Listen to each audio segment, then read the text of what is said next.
مگر یہ بھی کوئی حکم نہیں ہو گیا کہ یہ پڑھو. کئی لوگوں کا آتا کہ انہوں نے جب کوئی حدیث شریف میں دعا پڑھی یا قرآن میں انہوں نے کہا میں تو اپنی قنوت میں اس میں کو پڑھتا ہوں. ایک ٹکڑا میں پڑھ دوں, ابن ماجہ شریف کی حدیث ہے, دعا آپ بھی لکھ رہے ہیں, قنوت الگ ہے.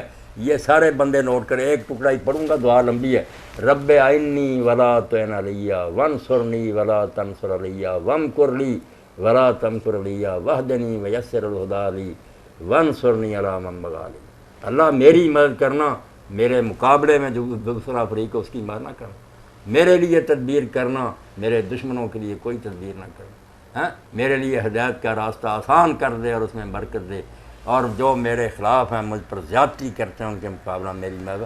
آگے بھی لمبی دعا جو اس راوی نے کہا یار مجھے اتنی پسند ہے میں اپنی قنوت میں یہ پڑھتا. یہ میں نے اس لیے کہہ دیا قنوت میں آپ کروڑ دعا بھی جمع کر سکتے ہیں. دیکھتے نہیں حرم شریف میں جب امام دعا کرتے ہیں پونا پونا گھنٹہ کرتے, قنوت کو کھلا کریں کہ عاجزی سے دعا, قنوت عاجزی سے جو دعا کریں گے وہ قنوت. مسجد اس لیے قل هو اللہ نہیں پڑھ, قل هو اللہ تو قرآن شروع کر دیا, دعا تو رہی نا. دوسری بات, یہ مسجد کے مسجد میں سوال, یہ بالکل غلط بات مشہور ہے کہ مسجد میں سوال کرنا حرام ہے. لکھ کر بھی کئی لوگوں نے کہا مسجد میں سوال کرنا حرام ہے.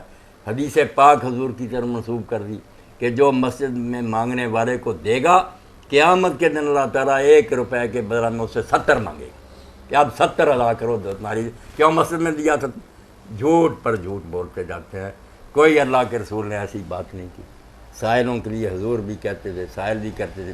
باب السؤال فی المسجد, یہ ابو داؤد شریف میں نکال کر دیکھیں کہ مسجد میں ہی سوال کیا دیا اس. صرف یہ ہے کہ مانگنے والے بھی کچھ اللہ کا خوف کریں. ایک تو اگر کوئی واقعی حاجت مند نہیں تو سوال نہیں کرنا چاہیے, بڑا گناہ ہے. قیامت کے دن گوشت ہی نہیں ہوگا, خون بہ رہا ہوگا کہ تم کیوں مانگتے. جی السلام علیکم. وعلیکم السلام. جی بھائی داس بول رہا ہوں. جی میں پوچھنا تھا گھر میں فرض نماز ہو جاتی ہے؟ ہو جاتی ہے مگر خسارہ تو بہت ہے بھائی. 27 نمازیں چھوڑ کر یہاں تو ٹکے ٹکے پر جان دیتے ہیں کہ وہاں سے یہ نفع ہو رہا, وہاں سے. اگر 27 نمازوں کا ثواب ہو ایک پڑھنے سے تو اس کی بجائے ایک ہی نماز قبول کرنا گھاٹا تو بہت ہے. بڑی مشکل سے یہ جائز ہے, کوئی اتنا اچھا کام نہیں. اگر کوئی خاص مجبوری نہیں تو مسجد میں جائیں, وہاں اپنے ساتھیوں سے ملیں, کسی کی خبر لیں, کوئی آپ سے ملے. جی ٹھیک ہے, تو دینا چاہیے. ایک بات تو جو ضرورت مند نہیں وہ سوال نہ کرے.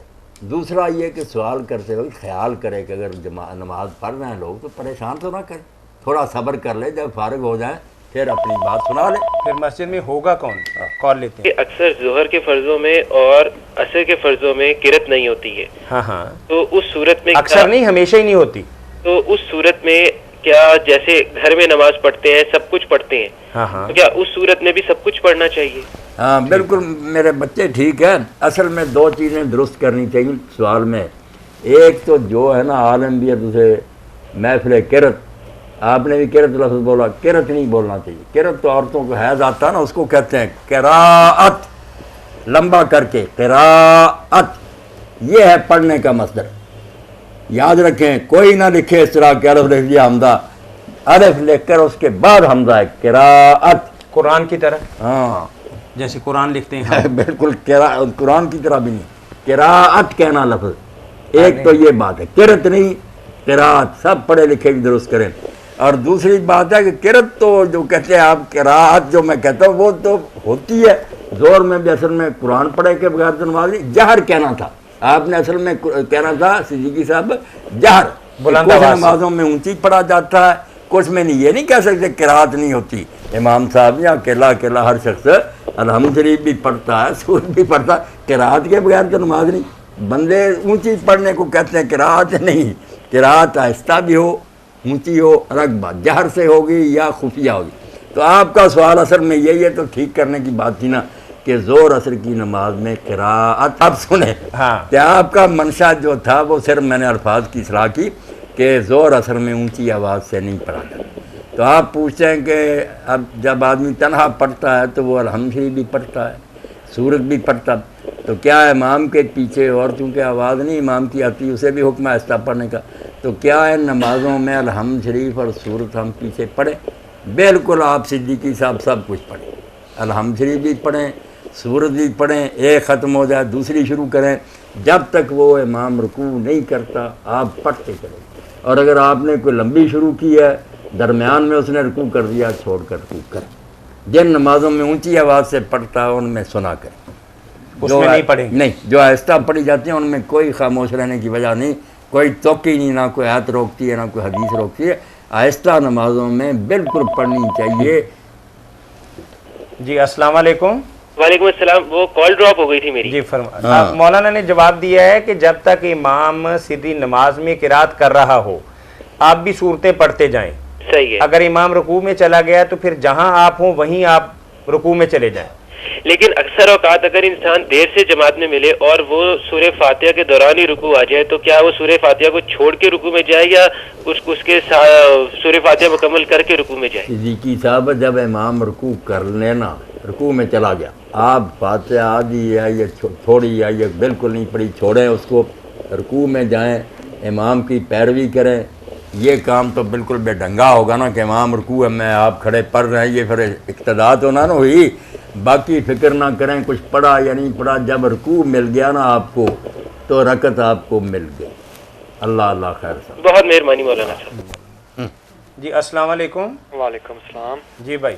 جی مولانا صاحب یہ پوچھنا تھا, جب امام عشاء کی نماز پڑھتے ہیں یا ظہر کی مغرب کی پڑھتے ہیں تو وہ قرات کرتا ہے پہلی 2 رکعت میں, جی جی, تو اس کے پیچھے جو مقتدی ہیں وہ بھی الحمد شریف یا سورہ پڑھیں گے, اور جب امام چپ کر جاتا ہے آخری جو 2 رکعت آتی ہیں عشاء میں 4 رکعت ہوتی ہے نا فرض کی, تو آخری 2 رکعت میں بھی پھر وہ سورہ یا الحمد شریف اس کے پیچھے پڑھے گا یا چپ رہے گا امام کے پیچھے؟ چلیں بات واضح ہوگی. ٹھیک ہے جی مولانا فرمائیے. کیا فرمایا؟ وہی سوال کر رہے ہیں کہ قراءۃ خلف الامام امام کے پیچھے مقتدی پڑھے گا یا نہیں پڑھے گا؟ پڑھے گا فرض میں. اور جہری کا بھی پوچھا ہے اور سری کا بھی پوچھا ہے. بھائی کیلو کال کا میدان تو ہے وسیع, 1400 سال سے یہ جھگڑا چل رہا ہے, ڈھیروں کتابیں ہر فریق نے لکھ لی ہیں, سب کے پاس کچھ نہ کچھ ہے بھی, مگر بات جو ہے نا انصاف کی اور حق کی وہ یہ ہے کہ جہری نمازیں جو ہے نا ان میں تو خاموش رہ کر امام کی قرات سننا, فاتحہ بھی اور دوسری سورہ بھی, یہی بہتر ہے. نہ گڑبڑ کرے, سنیں توجہ سے, خضوع سے. انشاءاللہ جب وہ امام کی نماز کے فاتحہ کے بعد آمین کہہ دے گا نا تو ساری فاتحہ اس نے پڑھی لی.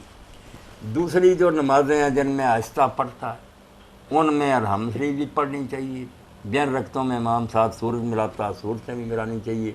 یہ انصاف کی بات ہے. جو بڑے بڑے حنفی اور ماوی مان گئے کہ جھگڑے کی بات الگ ہے, انصاف کی بات یہی ہے. باقی جو ہر نماز میں پڑھے مگر امام کو ڈسٹرب نہ کرے, اچھے طریقہ سے آہستہ آہستہ پڑھ لے, گناہ وہ بھی نہیں کرتا. حضرت عمر رضی اللہ جیسے عبادہ بن صامت, ابو ہریرہ, ایسے چوٹی کے لوگ نا اونچی رکعتوں میں بھی امام کے پیچھے فاتحہ پڑھتے تھے. اس لیے کہا ہے نا منہ میں پتھر پڑے گا, بکواس یہ بھی نہیں کہنا چاہیے. پڑھ بھی سکتے ہیں مگر پڑھنا آرام سے ہے کہ امام کو نہ تنگ کرے.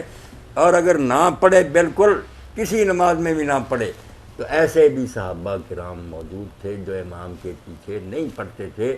خود امام بخاری رحمۃ اللہ علیہ اپنے رسالہ جز القراءۃ میں مانتے ہیں کہ زید بن ثابت کاتب وحی, عبداللہ بن مسعود, عبداللہ بن عمر جیسے لوگ امام کے پیچھے نہیں پڑھتے. ایک چوتھا گروہ بھی تھا جس کا مولویوں کو نہیں علم کہ وہ قراءت نہیں کرتے تھے. یہ میں بتاؤں گا آج نیا ہی. جی السلام علیکم.